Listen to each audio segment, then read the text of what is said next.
You ask Tiger to calculate. This deals with linear inequalities with one unknown. The final result is u equal or greater than 2. Let's solve it step by step. Swap sides.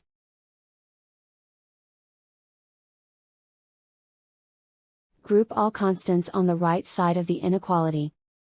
Subtract 8 from both sides.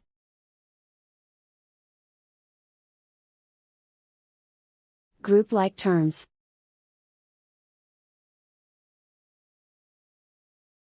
Simplify the arithmetic.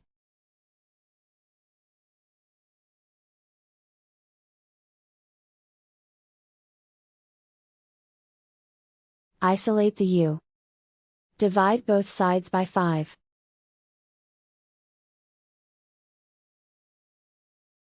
Simplify the fraction.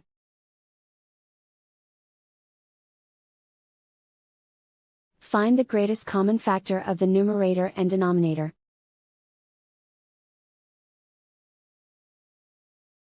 Factor out and cancel the greatest common factor.